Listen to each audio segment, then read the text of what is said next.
gentlemen, introducing your host from the birthplace of extreme, Philadelphia, Pennsylvania, weighing in at, well, an average weight for a person of his size, Sean Bell Wilbur.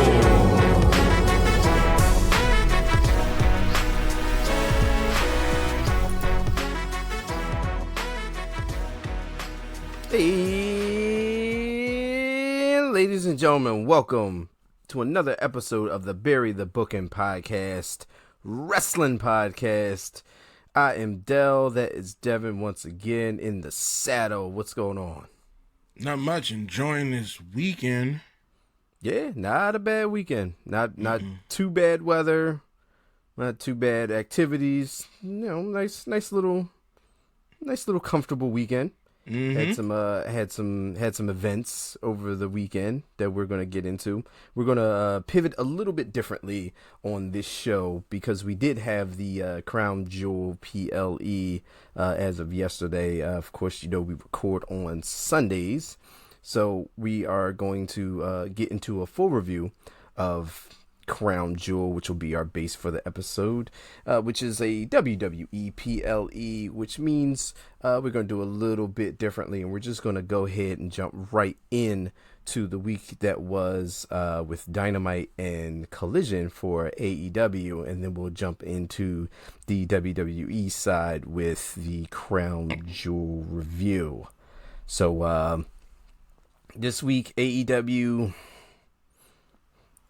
it was an all right week. It was a very standard AEW wrestling week.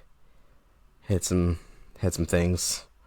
Well, we hit Collision first, right? No, Dynamite. Yeah. So we're gonna jump into Dynamite. That big review. Yes. So so Dynamite opens up with MJF in the back. MJF is, has later on in the night for the main event, he's got to find three people to team up with him against Bullet Club Gold, against Jay White, against Juice Robinson, and against the Guns. This would be our night pretty much for MJF as he's trying to find his partners to help aid him in trying to get his Triple B back in the main event.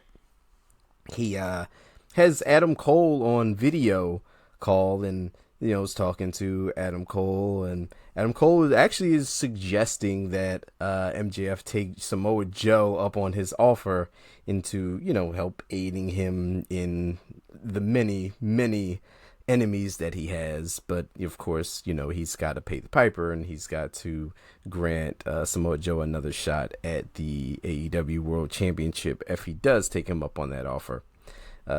Just then, we get our boy Roderick Strong once again.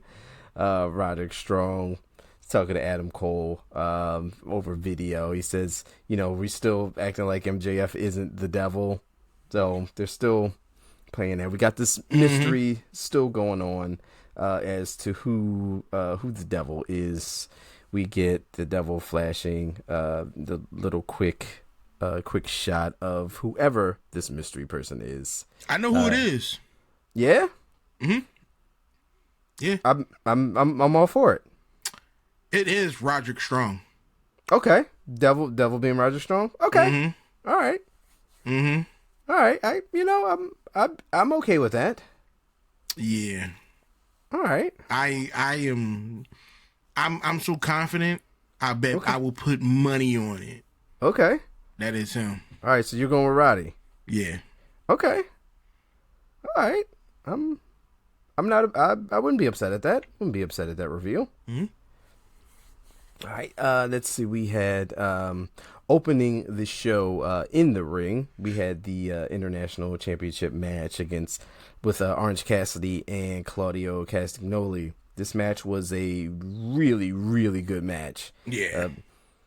Claudio, I mean, come on, like, this dude, is there nothing that Claudio Castagnoli can't do? Like, dude is a pro wrestler full, Yes. So him and Orange back and forth.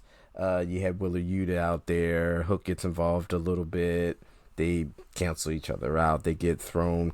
We get back to the match. Like I said, again, back and forth between Orange. Claudio's showing his strength. He's looks like he's going to beat Orange a little bit. A couple quick, near falls, but in the end, Orange Cassidy gets the surprise pin on Claudio, rolls up, retains the international championship, and then Jon Moxley comes out and decides to just beat the holy hell out of Orange Cassidy. Of course, Moxley is after the international championship, trying to get it back after that whole concussion thing with Ray Phoenix, and then trying to get the championship back and wasn't being able to get cleared, and then Orange Cassidy got the shot. Orange Cassidy ultimately won the championship that Moxley was supposed to try to get back, and we spun that whole thing into this.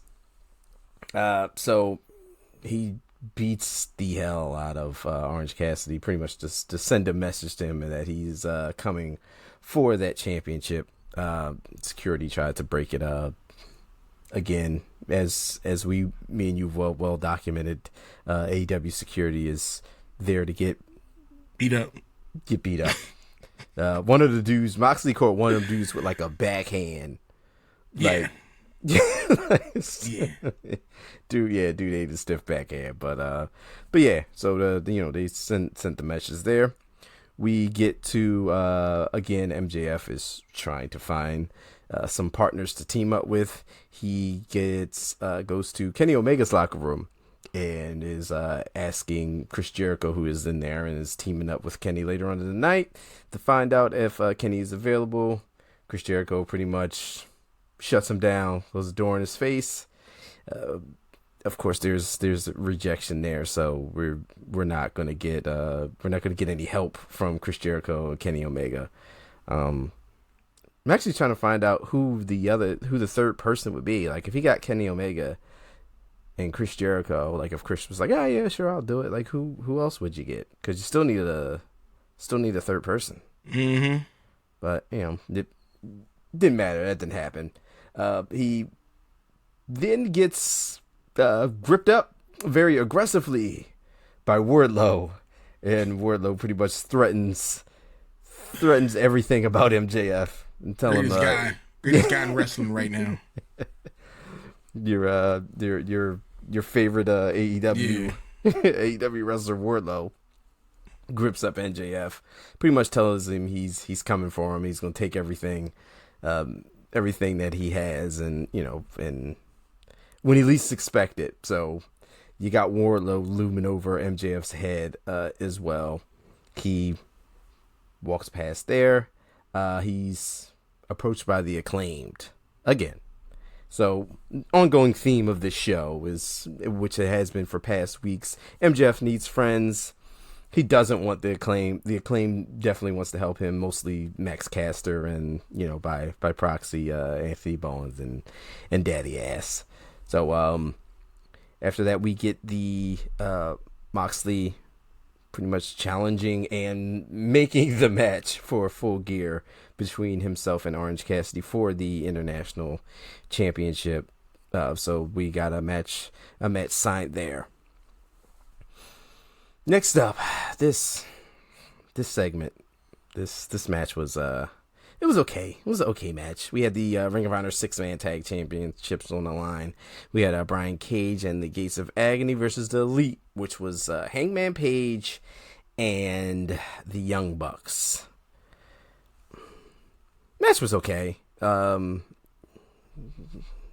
big thing here, turning point, was Swerve coming out, and Swerve does his Who's House, and of course everyone says Swerve's house, and then he says to Hangman, well, last week I was at yo house, and Hangman then, and only then, did Hangman see Swerve and was like, damn it, that's right, I remember now you were at my house. Like, and then he tags himself out and then runs and chases him. Like, what? First of all, why wasn't? So here's the problem a little bit with AEW. So that happens last week. We had like a home invasion, right? Yeah, and an assault on a child. And an assault on a child, straight up, just like not cool, right?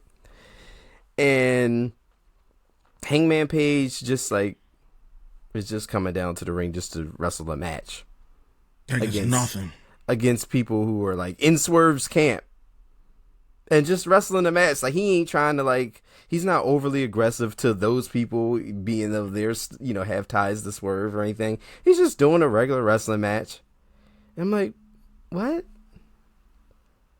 Like, why isn't like why do we not have this match, right? But we could have like Hangman Page like on a rampage in the back, no pun intended, trying to like find Swerve, look for Swerve. Maybe he runs into the gates of agony in the back. Maybe he attacks him, or maybe he corners Prince Nana or something. It's like, yo, you know, you tell me where he is or something. I don't know, but like I think you can't just do a home invasion angle with a baby and just have the person like just be cool after that. Yeah. Doesn't make sense to me. Like, why was he not, he was like completely unbothered like before. Like he just came out to wrestle the match, and then it wasn't until like he seen Swerve that he was like, I'm gonna chase him up the ramp. And then you had the wherewithal. You were with it enough to tag yourself out, and then go chase, and then chase. Follow the rules. You know, I mean, he did them a solid, which in turn cost them the championships. It actually would have been better if he just ran out, because they would have lost by count out, and they would have retained the championships. But he tagged himself out, and then put the Young Bucks in a handicap match, and then they couldn't overcome the numbers and lost the titles. So if he had not followed the rules, if he didn't follow the rules, they would have kept the titles. I don't know what to say. It's AEW. Yeah. I'm like, what? What the fuck? How do you... What? Like, there needed to be so much more tension and anger and aggression, and, you know, like, those are the type of things that would get more people excited or invested into the storyline. Like, if it meant more, if it was more like more of a serious situation. Like, you can't just do that and then just have like the victim in the situation just go to work like usual. Like nothing happened. Like nothing happened. Like I would have been much busting into my crib. I'm gonna feel some type of way. Right. Like so from there, like last week, I was there in Philly, and I seen the show, and then I watched it back just to see how it played out on TV, and you hear like the gasps, like when he's in the house, and especially when he walks into the baby's room. Swerve walks into the baby's room. Everybody's like, oh, like people are like hanging on this, like, oh shit, like this ain't good. Like you doing the wrong thing. So people are actually, I'm excited to see what's going to happen next week. Like, yo, when Hangman catch Swerve, this gonna be bad. And then we get to the next week's Dynamite, and Hangman's just at work. Regular day. What? Come on, man. It's a word I want to use, but I can't use it on this show. Cause like, come on. What are we doing? Like, we needed, like the retaliation from Hangman should have been way greater than what we got there. But, we'll see what happens. We do have another match set up later on in the week. It was, it's going to be Hangman Swerve 2 at Full Gear. So we're going to get the rematch there, but we're going to see, like, that little bit of, the fight in the back between Hangman and Swerve, that wasn't, like, you showed us, like, 20 seconds or something and then, like, cut it off. Like, there's nothing there. Nothing. Like, he wasn't chasing him with, like, a weapon or, like, something. Like, if he was like, I'll